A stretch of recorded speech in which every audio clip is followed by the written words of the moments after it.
final topic of Unit 5, Chapter 5.1. We are here discussing organizing, importance, and process. And in this chapter, we were left with, last time in the last video, we discussed regarding formal organization, its main characteristics, then advantages, and the limitations. Today we are going to discuss about the informal organization, its main characteristics, इसके मुख्य लक्षण, and then advantages of informal organization, and of course the limitations, and finally difference between formal and informal organization. So let's start with informal organization. अनौपचारिक संगठन, शब्द अनौपचारिक शब्द से ही मालूम चल रहा है। इसका अभिप्राय व्यक्तिगत आवश्यकताओं की पूर्ति हेतु कार्यस्थल पर लोगों के स्वतः स्थापित समूहों से है। The natural groupings of people in the work situation to meet personal needs. Chester Bernard ने कहा, अनौपचारिक संगठन एक ऐसा संगठन है जिसमें आपसी संबंध अज्ञानवश संयुक्त उद्देश्यों के लिए बनते हैं। These were the words of Chester Bernard. Let's discuss अनौपचारिक संगठन के मुख्य लक्षण, the main characteristics of informal organization. The first one is it is based on formal organization. औपचारिक संगठन पर आधारित, कहने का मतलब पहले औपचारिक संगठन बनता है, फिर उस संगठन में स्वतः ही नेचुरल ग्रुपिंग्स हो जाती है लोगों की, जिनकी आपस में टेस्ट मिलते हैं, जिनके आपस में विचार मिलते हैं। तो औपचारिक संगठन पर आधारित होता है अनौपचारिक संगठन। जिन व्यक्तियों के जो एक ही संगठन में काम कर रहे हैं और उनके विचार आपस में काफी मिलते जुलते हैं। तो संगठन चार्ट पे हालांकि इस बात का कोई जिक्र नहीं है, जहां पर संगठन की नीतियों नियमों की बात होती है, लेकिन उन आदमियों की आपस की जो विचारधारा है वो मिलती है। तो इस प्रकार से औपचारिक संगठन के अंदर ही ये ग्रुप बन जाते हैं। दूसरा जो इसका मुख्य लक्षण है, मेन कैरेक्टरिस्टिक्स है, इसके लिखित नियम एवं क्रियाएं नहीं होती। It has no written rules and procedures, and reason for that, जैसा कि मैंने पहले बताया कि ये स्वतः ही बन जाते हैं। पहले फॉर्मल ऑर्गेनाइजेशन, औपचारिक संगठन बनता है और वहां पर जो लोग काम कर रहे होते हैं उनके विचारधारा आपस में मिलती जुलती है।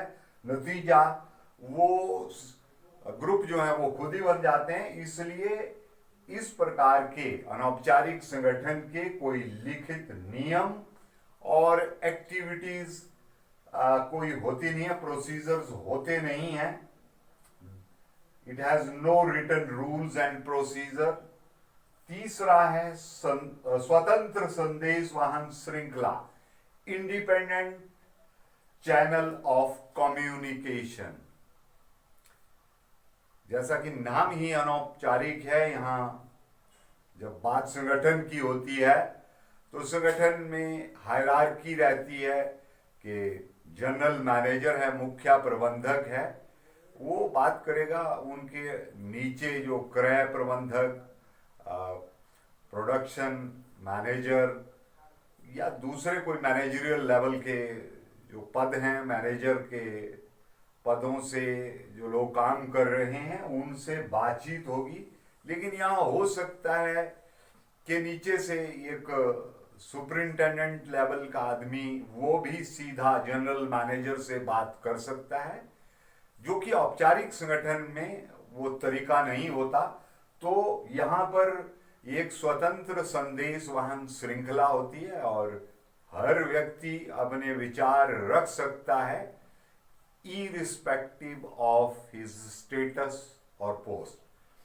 पद को ध्यान में रखे बगैर कोई निम्न स्तर का व्यक्ति भी उच्च स्तर के अधिकारी से बात कर सकता है।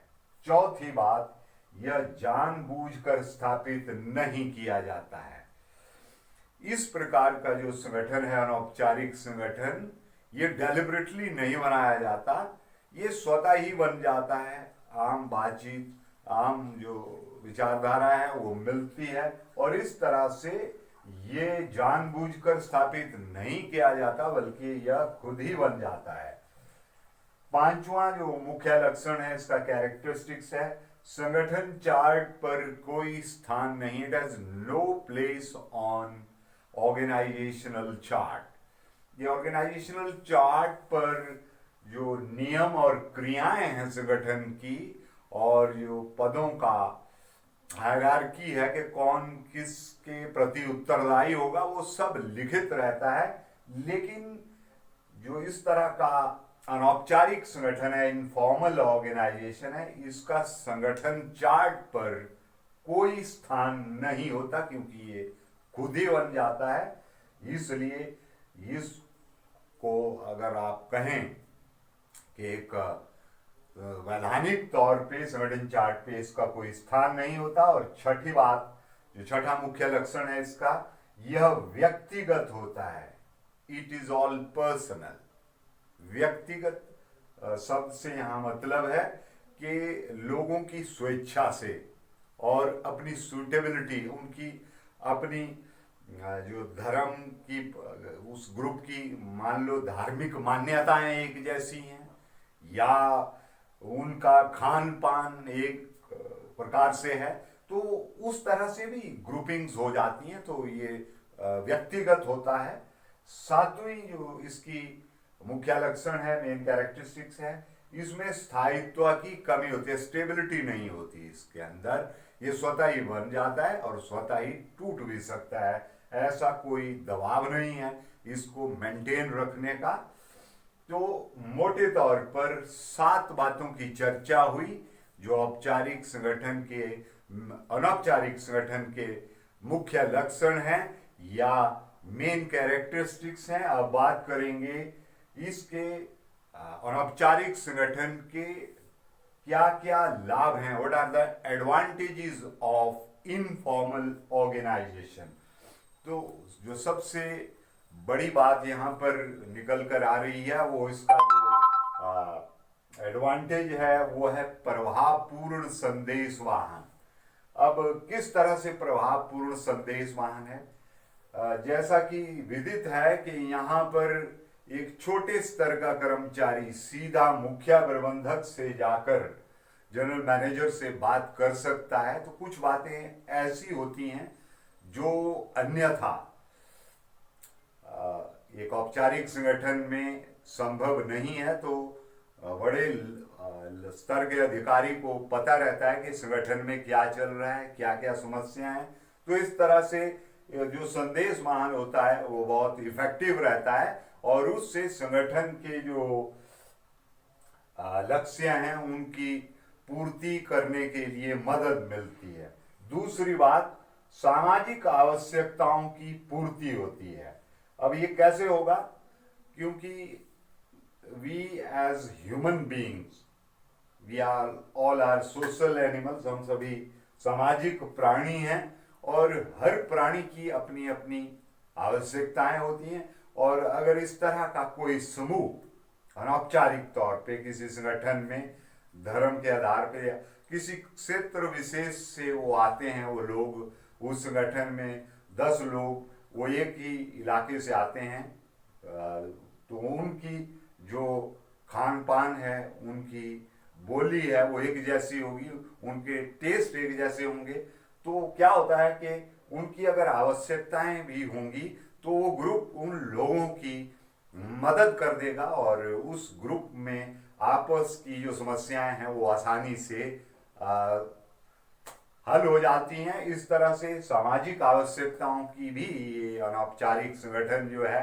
वो एक तरह से पूर्ति करता है और एक दूसरे के ख्याल रखने में वो मददगार साबित होते हैं। तीसरा, संगठनात्मक उद्देश्यों की पूर्ति होती है। जैसा मैंने पहले आपसे चर्चा की थी कि एक इनफॉर्मल ऑर्गेनाइजेशन में, अनौपचारिक संगठन में क्या होता है कि एक छोटे स्तर का अधिकारी सीधे बड़े स्तर के अधिकारी से बात कर लेता है, तो जो यहाँ पर कम्युनिकेशन का जो एक श्रृंखला होती है वो किसी और भी चल सकती है, ऊपर से नीचे भी हो सकती है, नीचे से ऊपर भी हो सकती है, समतल भी हो सकती है।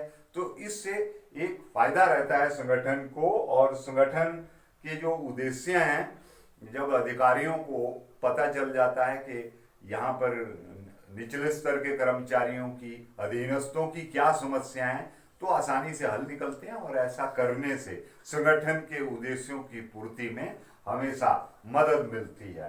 तो ये संगठन, अनौपचारिक संगठन के लाभ की बात हो रही थी। अब बात करेंगे कि सीमाएं क्या हैं अनौपचारिक संगठन की। तो सबसे पहले चर्चा होगी, ये अफवाहें फैलाता है, इट क्रिएट्स र्यूमर्स। तो कई बार क्या होता है कि एक व्यक्ति कोई बात अगले व्यक्ति से करेगा और वो तीसरे चौथे और इस तरह से ऐसी ऊपर से कुछ और बात निकली होगी पहले से दूसरे को, और वो अंत में जाकर उसका कुछ और ही स्वरूप बन जाता है। तो कई बार ये इसकी बड़ी लिमिटेशन है, और यहाँ किसी का डर तो है नहीं क्योंकि ये अनौपचारिक है और संगठन चार्ट पे भी नहीं है। तो यहाँ पर ये अफवाहों को फैलाता है, इट क्रिएट्स र्यूमर्स। एंड दूसरी इसकी जो सीमा है, लिमिटेशन है, इट रेजिस्ट चेंज, यह परिवर्तनों का विरोध करता है। देखिए, परिवर्तन की जहाँ तक बात है, हर व्यक्ति जहाँ भी परिवर्तन की बात आती है वो एक सेट रूटीन में बंधा होता है। जब भी परिवर्तन की बात आती है तो वो बात संगठन की नहीं है, व्यक्तिगत तौर पे भी अगर इस उदाहरण को लिया जाए तो आप देखेंगे कि अगर आपको भी व्यवहारिक जीवन में अपनी बहुत सारे जो आपके तौर तरीके हैं उनमें बदलाव की अगर बात की जाए तो आप उसका विरोध करेंगे। तो ऐसा ही यहाँ पर देखा जाता है कि ये जो अनौपचारिक संगठन है ये परिवर्तन का विरोध करता है। तीसरा जो इसका लिमिटेशन है, सीमा है, वो है समूह परंपराओं का दबाव रहता है, प्रेशर ऑफ ग्रुप नॉर्म्स। तो अनौपचारिक संगठन में जो आपका एक ग्रुप बन जाता है उसके कुछ नॉर्म्स होते हैं, और कई बार उन चीज़ों का भी दबाव रहता है आपके ग्रुप का कि सबको महीने के शुरू में कुछ रुपए कंट्रीब्यूट करने हैं, या कोई इस तरह का आयोजन जहाँ पर निश्चित होता है वहाँ पर आपको कंट्रीब्यूट करना है। तो एक प्रेशर रहता है कि आपको ये चीज़ फॉलो करनी है, या हर सैटरडे या हर संडे ये ग्रुप के लोग जो हैं वो एक साथ लंच करेंगे, डिनर करेंगे, और कई बार वो आपके लिए बाधा भी बन सकती है। तो इस तरह से it is having pressure of group norms. So समूह परंपराओं का दबाव बनता है। आइए बात करते हैं फॉर्मल और इनफॉर्मल ऑर्गेनाइजेशन में, औपचारिक संगठन और अनौपचारिक संगठन में क्या अंतर हैं, जो कि इस चैप्टर संगठन महत्व और प्रक्रिया का अंतिम टॉपिक रहेगा। Difference between formal and informal organisation. जैसा कि आप पहले जान चुके कि फॉर्मल ऑर्गेनाइजेशन और इनफॉर्मल ऑर्गेनाइजेशन इनमें किस तरह से काम चलता है, यहाँ एक चित्र के जरिए समझाने का प्रयास करूंगा। ये at the top of an organisation we have general manager, ये मुख्य प्रबंधक यहाँ पर, और उनके नीचे काम कर रहे हैं परचेज मैनेजर क्रय प्रबंधक, प्रोडक्शन मैनेजर उत्पादन प्रबंधक, और फाइनेंस मैनेजर वित्त प्रबंधक। परचेज मैनेजर के नीचे क्रय सुपरिंटेंडेंट, उत्पादन प्रबंधक के नीचे उत्पादन सुपरिंटेंडेंट, वित्त प्रबंधक के नीचे वित्त सुपरिंटेंडेंट। इस तरह से काम होता है। मान लो अगर परचेज मैनेजर को बात करनी है, जनरल मैनेजर से कर सकता है, लेकिन परचेज सुपरिंटेंडेंट अगर सीधा चाहे जनरल मैनेजर से बात करना, ऐसा संभव नहीं है। औपचारिक संदेशवाहन की बात हो रही है, तो ये श्रृंखला है। और अगर परचेज सुपरिंटेंडेंट क्रय सुपरिंटेंडेंट बात करना चाहता है या कर लेता है उत्पादन प्रबंधक से, तो प्रोडक्शन डिपार्टमेंट के मैनेजर से, अगर ऐसा संभव हो, ये एक औपचारिक संगठन में संभव नहीं है, लेकिन एक अनौपचारिक संगठन में ये चीज संभव है। ऐसा ही यहां पर एक और उदाहरण है कि यहां पर जो वित्त सुपरिंटेंडेंट है वो सीधे जो यहां पर मुख्य प्रबंधक है उनसे बातचीत कर रहा है, उनके कांटेक्ट में है, क्योंकि उनकी जान पहचान है। तो ये भी अनौपचारिक संगठन का उदाहरण हुआ। और औपचारिक संगठन में मैंने जैसे कहा कि अगर परचेज सुपरिंटेंडेंट को अपनी बात कहनी है तो एक तरीका है कि वो जाएगा परचेज मैनेजर के पास, और परचेज मैनेजर उस बात को पहुंचाएगा मुख्य प्रबंधक के पास, जनरल मैनेजर के पास। सिमिलरली हेयर, यहां भी ऐसे ही है।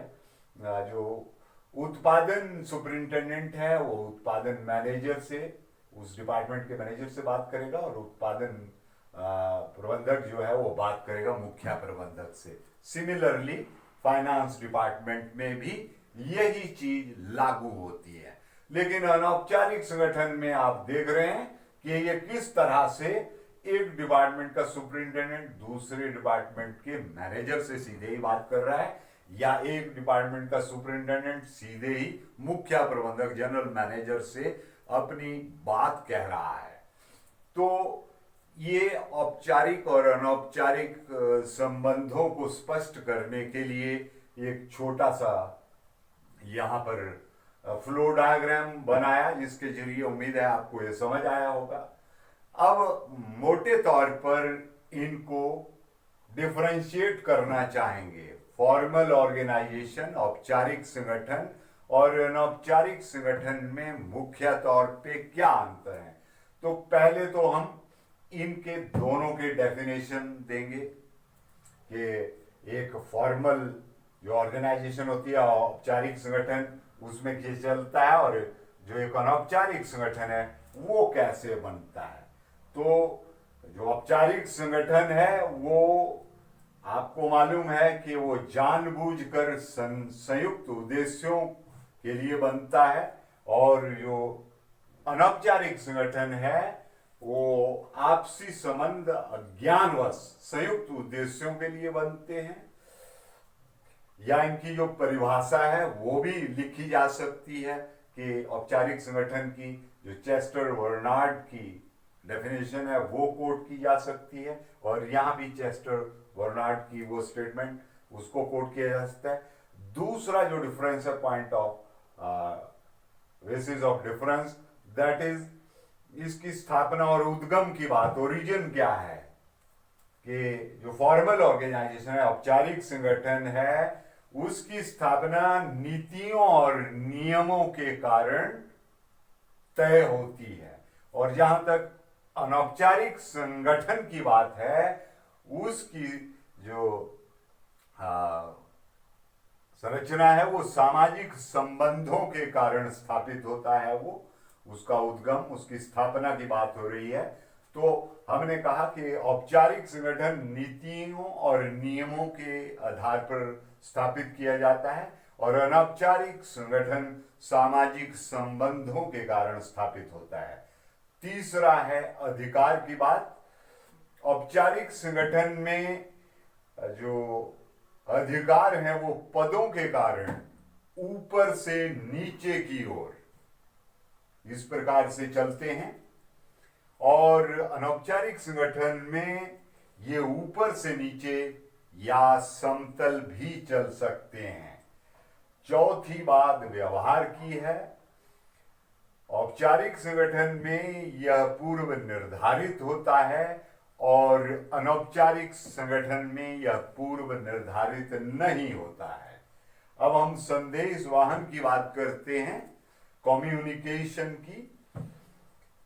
तो जहां तक औपचारिक संगठन की बात है, यह बिल्कुल परिभाषित होता है और सोपान श्रृंखला के तहत काम करता है, स्केलर चेन के तहत। और यहां पर अनौपचारिक संगठन में यह परिभाषित नहीं होता है। छठी बात नेचर की बात करेंगे, प्रकृति की।